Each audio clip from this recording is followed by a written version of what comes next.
Halo pemirsa GPR TV dari Sabang sampai Merauke, dari Miangas hingga Pulau Rote. Kembali lagi bersama Bilki Sabila dalam Kominfo Newsroom.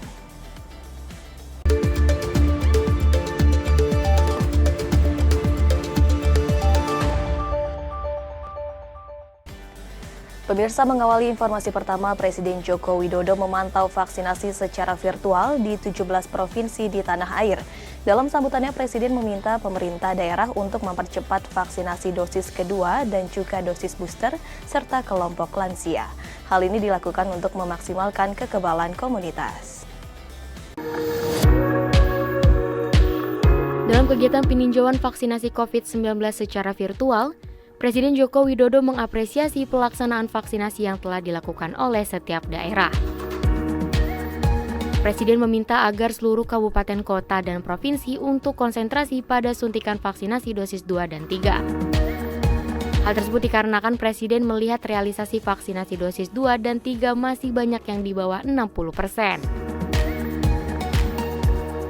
Lebih jelasnya, Presiden meminta agar kelompok lansia lebih diprioritaskan untuk melakukan vaksinasi. Dari data yang ada, sebanyak 65% kasus meninggal dunia akibat Omikron adalah kelompok lansia dan belum divaksin. Agar didahulukan yang lansia.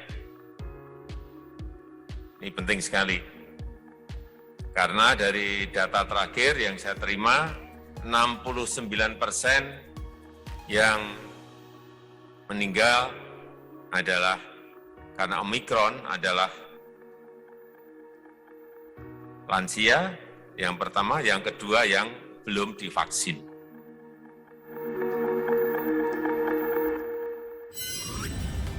Masih terkait cakupan vaksinasi, juru bicara pemerintah untuk penanganan COVID-19 Wiku Adhisa Smito menyebutkan, secara nasional 20 juta warga Indonesia belum mendapatkan dosis kedua vaksin COVID-19 setelah suntikan pertama dalam rentan waktu 1 hingga 5 bulan. Wiku mengimbau agar masyarakat yang belum mendapatkan vaksin dosis kedua untuk melakukan vaksinasi primer ulang.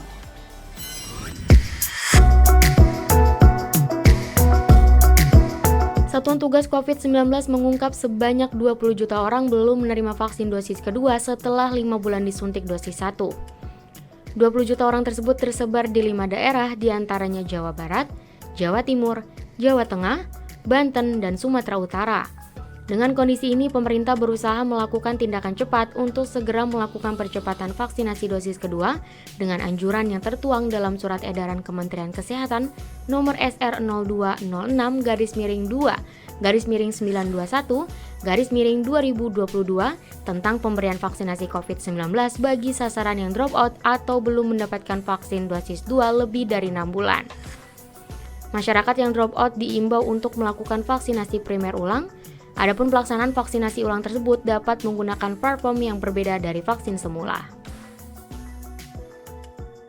Segera melakukan vaksin dosis kedua bagi sasaran yang mengalami dropout dalam waktu kurang atau sama dengan 6 bulan dengan platform yang menyesuaikan ketersediaan di masing-masing daerah.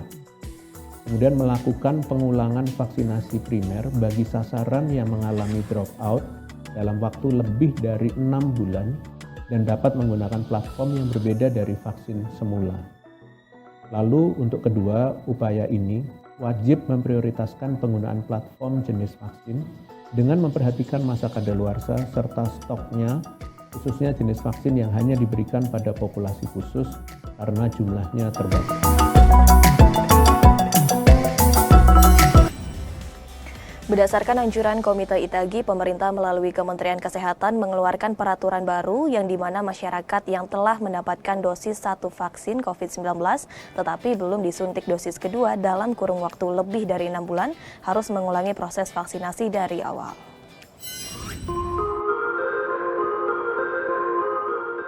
Pemerintah terus berupaya mempercepat pemenuhan vaksinasi dosis lengkap. Terkait hal ini, juru bicara vaksinasi COVID-19 Kementerian Kesehatan Republik Indonesia Dr. Siti Nadia Tarmizi mengatakan, masih banyak masyarakat yang belum mendapatkan vaksinasi COVID-19 dosis kedua, lebih dari 6 bulan totalnya mencapai 2,4 juta orang.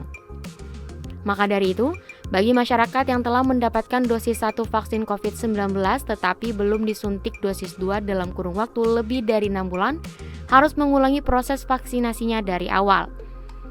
Hal tersebut dilakukan sesuai dengan rekomendasi dari Komite Penasihat Ahli Imunisasi Nasional atau Indonesian Technical Advisory Group on Immunization atau ITAGI.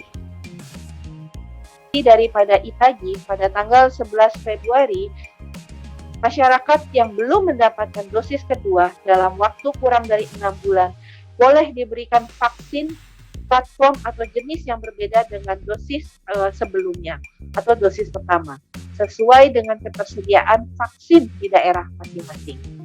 Kemudian bagi masyarakat yang belum mendapatkan dosis kedua dalam waktu lebih dari 6 bulan, vaksinasi primernya akan dihitung untuk diulang kembali.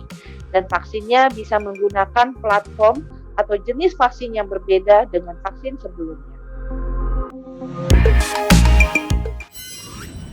Beralih ke informasi lainnya, Ketua DPR Puan Maharani bersama rombongan pemerintah mengunjungi Kalimantan Timur meninjau lokasi ibu kota negara baru.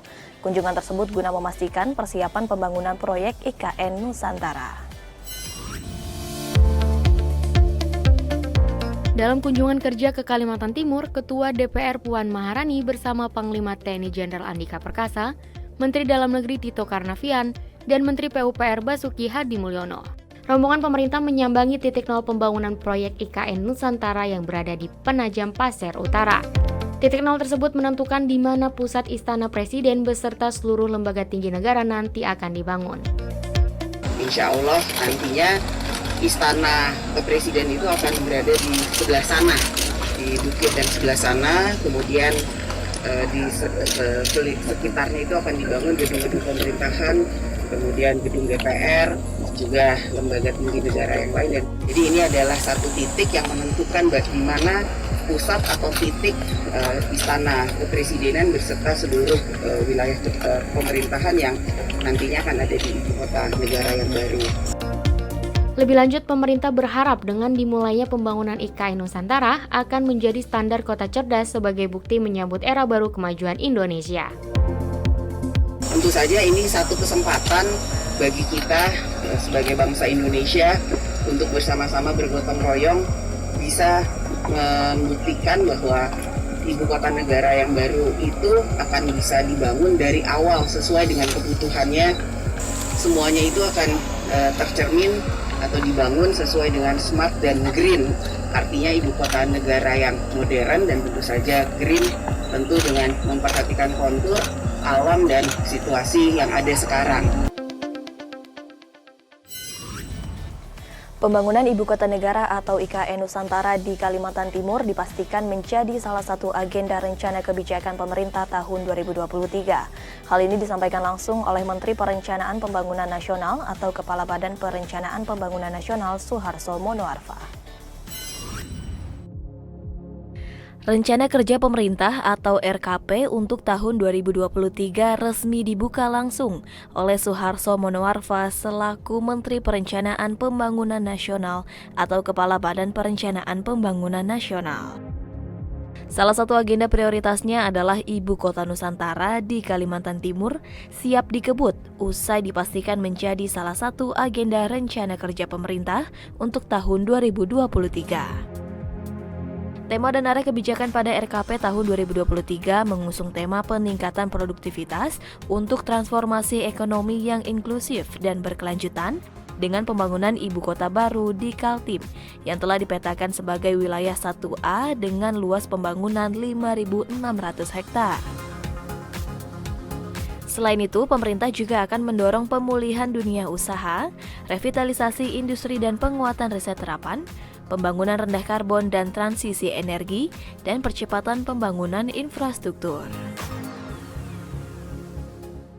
Melalui upaya revitalisasi industri termasuk hilirisasi dan penguatan riset terapan, diharapkan pada tahun 2023 pertumbuhan industri pengolahan menjadi 5,4 hingga 5,9%, sehingga kontribusi industri terhadap PDB industri pengolahan dalam hal ini meningkat menjadi 20,6%. Percepatan pembangunan infrastruktur dasar akan terus dilanjutkan, termasuk infrastruktur digital yang akan diprioritaskan, terutama menyelesaikan pekerjaan rumah untuk infrastruktur yang sekarang sedang dilakukan, sehingga kita tidak meninggalkan infrastruktur yang terbengkalai pada tahun 2024.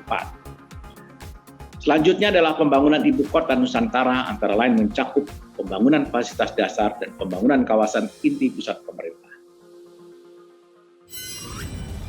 Pemirsa, setelah jeda pariwara berikut ini, kami akan kembali dengan beragam informasi menarik lainnya. Tetaplah bersama kami.